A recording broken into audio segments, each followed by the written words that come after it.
ऐसा कहा जाता है कि नंदी जी के कानों में कही गई अपने मन की बात, अपनी इच्छा या प्रार्थना भगवान शिव अति शीघ्र पूर्ण करते हैं। पुराणों के अनुसार नंदी भगवान शिव के वाहन और परम प्रिय भक्त हैं। नंदी को कही बात भगवान शिव कभी भी नहीं टालते। शिव परिवार में नंदी का विशेष महत्व है। किसी भी शिवालय की स्थापना बिना नंदी के पूर्ण नहीं मानी जाती। आपने देखा होगा कि नंदी मंदिर के बाहर विराजमान होते हैं। कहा जाता है कि नंदी बाहर इसीलिए विराजमान होते हैं जिससे भक्त आसानी से अपनी मनोकामना उनके कानों में बोलकर भोलेनाथ तक पहुंचा सके। तो आखिर ऐसा क्यों है? क्या है इसकी पीछे की कथा? और क्यों नंदी के कानों में कही गई भक्तों की मनोकामनाएं शीघ्र महादेव तक पहुंच जाती है? तो इन्हीं सब सवालों का जवाब जानेंगे हम आज की इस वीडियो में। नमस्कार और स्वागत है आप सभी का मेरे चैनल दिव्य भक्ति श्रृंखला पर।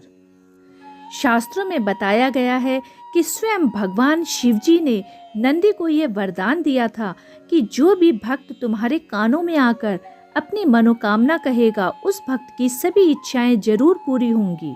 पौराणिक कथा के अनुसार शिलाद नाम के एक ब्रह्मचारी ऋषि थे। शिलाद मुनि ने विवाह नहीं किया था। इस कारण उनके पितर देवता चिंतित रहते थे। पितरों की चिंता का कारण ये था कि शिलाद के बाद उनका वंश खत्म हो जाएगा। एक दिन पितर देवता शिलाद मुनि के सामने प्रकट हुए और उन्हें अपनी ये चिंता बताई। पितर देवता ने शिलाद से कहा कि तुम ब्रह्मचारी रहोगे तो हमारा वंश खत्म हो जाएगा। हमारा वंश आगे बढ़ सके इसके लिए तुम्हें कुछ करना चाहिए।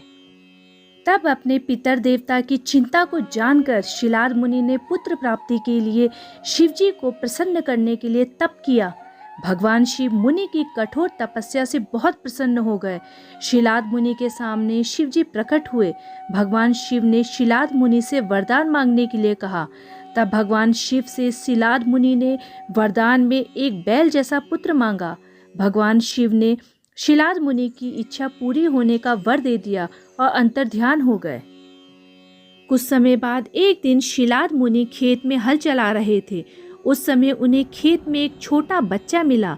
उस बच्चे को देखकर शिलाद मुनि ने उसे गोद में उठाया और उस बच्चे को अपना पुत्र मान लिया और उसका नाम रखा नंदी। शिलाद मुनि नंदी का पालन पोषण करने लगे। शिलाद मुनि ने नंदी को सभी वेदों का ज्ञान दिया। एक दिन शिलाद मुनि के आश्रम में कुछ अन्य संत महात्मा आए। तब संतों ने शिलाद मुनि को तो लंबी उम्र और सुखी जीवन का आशीर्वाद दिया, लेकिन नंदी को कोई आशीर्वाद नहीं दिया। यह सब देखकर शिलाद मुनि ने संतों से पूछा कि आपने ऐसा क्यों किया? तब संतों ने बताया कि नंदी की उम्र ज्यादा नहीं है, वे अल्पायु हैं। मित्रों, संतों की नंदी के लिए यह बात सुनकर शिलाद मुनि बहुत दुखी रहने लगे। जब नंदी ने पिता को दुखी देखा तो उन्होंने इस दुख की वजह पूछी। शिलाद मुनि ने नंदी के आग्रह करने पर संतों की कही गई बात नंदी को बता दी। जब नंदी को ये मालूम हुआ कि वह अल्पायु है तो उन्होंने अपने पिता से कहा कि आप चिंता न करें। तब महादेव की आराधना से मृत्यु को जीतने के लिए नंदी वन में चले गए और वहां जाकर उन्होंने भगवान शिव का ध्यान करना शुरू कर दिया।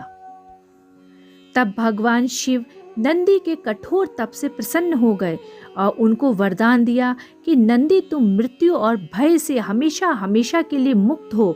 मैं तुम्हें अजर और अमर होने का वरदान देता हूँ। तब नंदी ने भगवान शिवजी से कहा कि आप मुझे अपनी सेवा में रख लीजिए। शिवजी ने नंदी की इच्छा पूरी करने के लिए उन्हें अपना वाहन बना लिया। उसके पश्चात से नंदी ने कैलाश पर भगवान शिव की निरंतर सेवा और आराधना करनी शुरू कर दी। कोई भी जब महादेव से कैलाश में मिलने आता तो पहले नंदी से मिलना अनिवार्य हो गया था। फिर एक दिन शिलाद मुनि भगवान शिवजी के पास एक अजीब सी विडंबना लेकर पहुंचे। असल में शिलाद मुनि ने भगवान शिवजी से संतान का वरदान इसीलिए मांगा था क्योंकि उनकी कोई संतान नहीं थी तथा वरदान स्वरूप उन्हें जो नंदी मिला था वो भी महादेव की सेवा में व्यस्त था। इस कारण शिलाद मुनि को लगा कि उसका वरदान पूरा ही नहीं हुआ क्योंकि उसे संतान का सुख ही नहीं मिला। मित्रों, तब शिलाद मुनि की प्रार्थना सुनकर महादेव ने नंदी को बुलाया। महादेव स्वयं भी नंदी को बहुत प्रेम करते थे, लेकिन उन्होंने फिर भी नंदी को कहा कि अब तुम्हें अपने पुत्र होने का दायित्व निभाना होगा। उसके उपरांत भगवान शिव ने नंदी को शिलाद के साथ जाने को कहा। महादेव से दूर होने की पीड़ा नंदी को बहुत परेशान करती रही, जिस कारण नंदी ने खाना पीना सब छोड़ दिया और अत्यंत दुखी होकर अपना जीवन व्यतीत करने लगा। तब शिलाद मुनि ने अपने पुत्र की यह दशा देखी तो वह पुनः भगवान महादेव के पास पहुंचे और उनसे प्रार्थना की कि वह नंदी को वापस बुला लें, क्योंकि वह अपने पुत्र की ऐसी दशा नहीं देख सकते थे और साथ ही उनका वंश अब इस बात का प्रतीक होगा कि भगवान शंकर खुद उनके पुत्र से प्रेम करते हैं। और क्योंकि नंदी के जाने के बाद भगवान शिव को भी नंदी की बहुत याद सता रही थी, वो भी नंदी से अत्यधिक प्रेम करते हैं। तब नंदी के इस अतुल्य प्रेम को देखकर ही महादेव ने उन्हें वरदान दिया कि भक्त की कोई भी प्रार्थना या मनोकामना यदि मुझ तक पहुंचानी हो तो नंदी के कान में उसे बोल दिया जाए, जिससे भक्त की वह प्रार्थना सीधे महादेव तक पहुंच जाएगी। मित्रों, यहाँ तक कि माता पार्वती ने भी भगवान शिव तक अपना संदेश पहुंचाने के लिए नंदी के कान में ही बोला था, क्योंकि नंदी सदैव भगवान शिव जी के साथ ही रहते हैं। मित्रों, इसके बाद देवों के देव महादेव ने माता पार्वती, सभी गणों, गणेश और वेदों के समक्ष गणों के अधिपति के रूप में नंदी का अभिषेक करवाया। तो इस प्रकार नंदी बने नंदेश्वर। तो मित्रों, इस पौराणिक कथा से हमें ये पता चलता है कि महादेव अपने सच्चे भक्तों को कभी भी अकेला नहीं छोड़ते। पौराणिक मान्यताओं के अनुसार मरुतों की पुत्री सुयशा के साथ नंदी का विवाह हुआ। पौराणिक ग्रंथों में बताया गया है कि भगवान शिव ने भी नंदी को वरदान दिया था कि जहाँ उनका निवास होगा वहीं नंदी भी हमेशा विराजमान रहेंगे। मित्रों, इसीलिए प्रत्येक शिव मंदिर में शंकर परिवार के साथ साथ नंदी भी विराजमान होते हैं तथा जिस प्रकार से भक्त गणेश जी, माता पार्वती, भगवान शिव और कार्तिकेय का पूजन करते हैं, ठीक उसी प्रकार का पूजन नंदी का भी किया जाता है। भक्त अपनी मनोकामना उनके कान में कहते हैं और प्रार्थना करते हैं कि उनकी प्रार्थना व मनोकामना नंदी भोलेनाथ तक पहुंचा दे। मित्रों, धर्मशास्त्रों में नंदी के बारे में यह भी उल्लेख मिलता है कि जब शिव अवतार नंदी का रावण ने अपमान किया तो नंदी ने उसके सर्वनाश की घोषणा कर दी थी। रावण संहिता के अनुसार कुबेर पर विजय प्राप्त कर जब रावण लौट रहा था तो वह थोड़ी देर कैलाश पर्वत पर रुका था। वहां शिव के पार्षद नंदी के कुरूप स्वरूप को देखकर रावण ने उसका उपहास किया। तब नंदी ने क्रोध में आकर रावण को यह श्राप दिया कि मेरे जिस पशु स्वरूप को देखकर तू इतना हंस रहा है, उसी पशु स्वरूप के जीव तेरे विनाश का कारण बनेंगे।